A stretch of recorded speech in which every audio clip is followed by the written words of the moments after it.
دھرم تب سے ہے جب سے انسان ہے اس دنیا میں، اور دھرم کہتے ہیں یہ یقین کرنے کو کہ میرا رب ہے کوئی جس نے مجھے پیدا کیا، اور اسی کے آگیا کاری بن کر کے جیون گزارنے کا دھرم ہے، اسی کی مان کر کے زندگی گزارنے کا دھرم ہے، اور اچھے کرم کرنا، مطلب جو میرا مالک کہتا ہے کروں گا، اور جس سے روک دیتا ہے روکوں گا، جن برائیوں سے روکتا ہے روکوں گا۔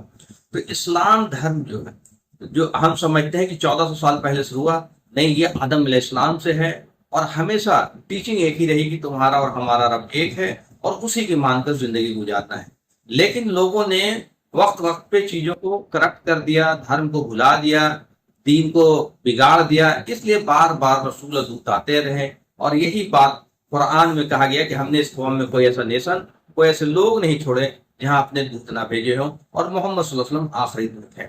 تو محمد صلی اللہ علیہ وسلم کی ٹیچنگ جو ہے وہ ان کی اپنی خود کی دی ہوئی ٹیچنگ نہیں ہے، وہ جو اللہ نے ان کو بتایا وہ ٹیچنگ دی۔ تو اس میں 5 بنیادی چیزیں ہیں: ایمان، یقین، رب پہ یقین، اور صلات قائم کرنا، مطلب اس رب کا شکر ادا کرنا، اس رب کے آگے سجدہ ریز ہونا، اور روزہ رکھنا، اور زکوٰۃ دینا، اور حج کرنا۔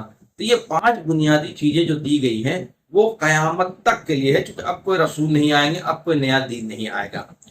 یہ پہلے لوگوں نے بگاڑا ہے، جیسے صلات کے بارے میں ہے، طریقہ جو بھی رہا، ہمیشہ صلات کا حکم دیا گیا۔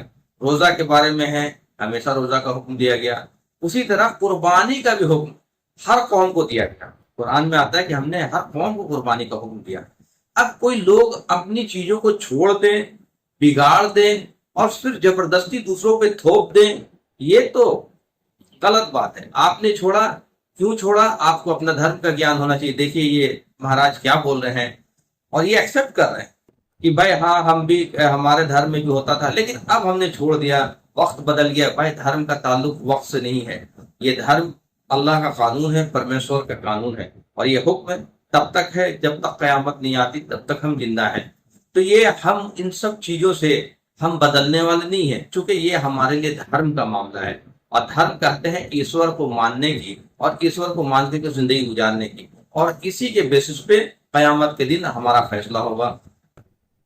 تو آپ نے اگر چھوڑ دیا ہے تو یہ آپ کی مرضی ہے۔ دوسری بات دیکھیے کیا بول رہے ہیں، آپ کو سمجھ میں آئے گا۔ اس وقت کوئی ایسی ویوستھا رہی ہوگی جب بکرے کی قربانی دی گئی ہوگی، یا پر ہمارے سناتن پرمپرا میں بھی کئی جگہ بلی پرتھا ہے، ہم دیکھو دونوں پکش کا ایکسپٹ کر رہے ہیں۔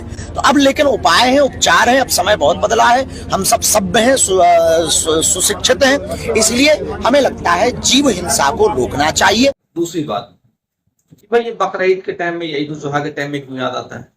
ہندوستان میں 80% لوگ نان ویج کھاتے ہیں، اس سے بھی زیادہ۔ تو 80% لوگ کون ہیں؟ مسلمان تو قریب 15 سے 20% ہی ہے، باقی کون لوگ کھاتے ہیں؟ تو ہندو کھاتے ہیں۔ 80% لوگ سے زیادہ یہاں پہ لوگ جو ہے نان ویج کھاتے ہیں۔ دوسرا، سب سے زیادہ دنیا میں بیف ایکسپورٹ ہندوستان سے ہوتا ہے، تو کیا اس میں جان نہیں ہے؟ وہ جنتو نہیں ہے؟ وہ مطلب اس کو جینے کا حق نہیں ہے؟ یا بقرعید کے علاوہ جو کھایا جاتا ہے اس میں جان نہیں ہے، اس کو جینے کا حق نہیں؟ یعنی بقرعید میں جو کھایا جاتا ہے اسی میں جان ہے، اسی کو جینے کا حق ہے۔ عجب عجب کہانی لوگ لے کر کے چلے آتے ہیں۔ تو ہم یہ لوگوں کو کنفیوز کر رہے ہیں۔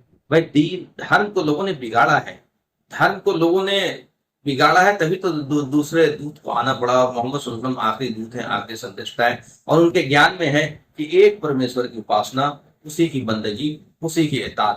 سب سے پہلے یہ تو سمجھیں، اس کے بعد میں دوسری چیزیں سمجھیں۔